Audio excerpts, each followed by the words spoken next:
पाकिस्तान की चंद फेमस कढ़ाई रेसिपीज में से लाए हैं आपके लिए एक ज़बरदस्त सी कढ़ाई रेसिपी जो कि है पेशावरी चरसी कढ़ाई। तो चलिए आपको बताते हैं कैसे आप इससे मज़े ले सकते हैं, क्योंकि ईद आ रही है जनाब। अस्सलाम वालेकुम, कैसे हैं आप सब। AJU व्लॉग में आपका वेलकम है। आज फिर से ले हैं आपके लिए एक ज़बरदस्त सी रेसिपी जो कि बहुत फेमस है और दावतों की जान है, और ख़ास तौर पर पाकिस्तान के मशहूर शहर पेशावर की सौगात है। तो बनाने का बहुत ही आसान और स्पेशल तरीका शेयर कर रहे हैं हम आपसे।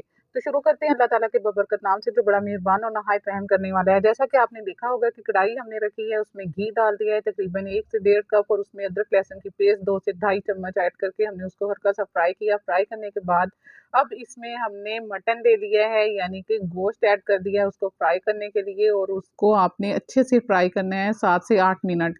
तो 7 से 8 मिनट फ्राई करने के बाद जब आप देखेंगे कि गोश्त का कलर जो है वो चेंज हो गया है, गोश्त तो चाहे छोटा हो या बड़ा हो उसको फ्राई करने में थोड़ा टाइम लगता है, अदरवाइज चिकन बहुत जल्दी फ्राई हो जाता है। तो आप चिकन और मटन दोनों की कढ़ाई सेम प्रोसेस से तैयार कर सकते हैं। तो गोश्त को अच्छी तरह से फ्राई करने के बाद हमने इसमें सुर्ख मिर्च ऐड कर दी है, नमक ऐड कर दिया है, और टमाटर हमने लिए हैं यहाँ काफ़ी सारे, और उनको छोटा छोटा काट के क्यूब शेप में ऐड कर दिया है। फिर आपने इनको फ्राई करना है इतना कि इनका पानी जो है वो खुश्क हो जाए और ये थोड़े नरम पड़ जाएं। तो फिर आपने इसमें बाकी के इंग्रेडिएंट ऐड कर देने हैं, जिसमें क्यूमिन, कोरिएंडर, टर्मेरिक पाउडर और ब्लैक पेपर 1 टेबल स्पून, लेकिन आप इनकी मिकदार कम या ज़्यादा कर सकते हैं अपने टेस्ट के हिसाब से।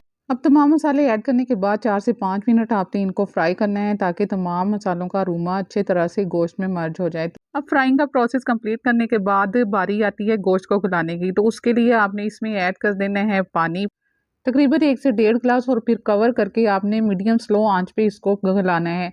अगर आप आंच तेज़ करेंगे तो फिर पानी जल्दी से खुश्क हो जाएगा और गोश्त गलेगा नहीं, तो फिर मज़ा नहीं आएगा। लेकिन जब 10 से 15 मिनट गुजर चुके हैं तो आपने एक दफ़ा ढक्कन उठाना है, इसमें चम्मच चलाना है, और चलाने के बाद जब टमाटरों का टेस्ट खट्टापन यानी गोश्त में अच्छी तरह से मर्ज हो जाए तो फिर आपने इसमें ऐड करना है एक और ज़बरदस्त सा इंग्रेडिएंट जो करेगा इसके टेस्ट को और भी मज़े का।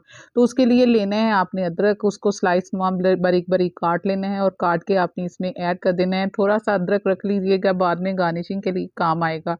तो अब अदरक ऐड कर दिया है, फिर इससे इसको कवर कर देंगे और फिर से मीडियम स्लो आंच पे ही हम इसको पकाएंगे ताकि गोश्त में अगर थोड़ा बहुत कच्चापन बाकी है तो वो भी दूर हो जाए। तो फिर मज़ीद 10 मिनट गुजरने के बाद आप ढक्कन उठाएंगे तो पानी काफ़ी सारा खुश्क हो चुका होगा और गोश्त भी ऑलमोस्ट गल चुका होगा। तो फिर आपने करनी है यहाँ भुनाई, क्योंकि मेन भुनाई का काम है जो इसमें टेस्ट पैदा करती है। चलिए अब लास्ट में बताते हैं आपको राज की बात, जिसकी वजह से रेस्टोरेंट में ये कढ़ाई बहुत मशहूर है और बहुत शौक से खाई जाती है। तो उसमें ऐड किया जाता है लेमन जूस और चिली सॉस। 2 चम्मच लेमन जूस और 2 चम्मच चिली सॉस ऐड करके आप इसके टेस्ट को मज़ीद स्पेशल कर सकते हैं। तो फिर से आप 2 से 3 मिनट फ्राई करेंगे, और फ्राई करने के बाद आपने इसमें लास्ट टच देना है, कुछ कुटी हुई सब्ज़ मिर्च ऐड कर दें, थोड़ा सा अदरक ऐड कर दें, कुछ गरम मसाला ऐड कर दें, और फिर इसको जस्ट 1 मिनट के लिए आप ढक दें ताकि इनका अरोमा यानी खुशबू जो है वो अच्छी तरह से आपकी कढ़ाई में जज्ब हो जाए।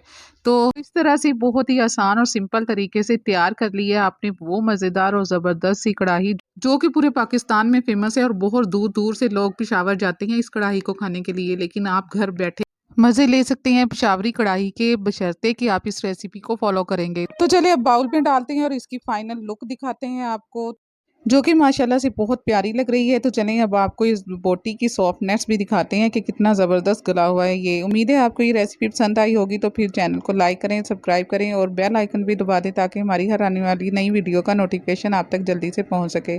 तो खुश रहिए, अल्लाह ताला आप सबका हामी और नासिर हो। हमें दें इजाज़त, जल्द मिलेंगे इंशाल्लाह एक नई और मज़ेदार सी रेसिपी के साथ और नए व्लॉग के साथ। उस वक्त तक के लिए अल्लाह हाफिज़।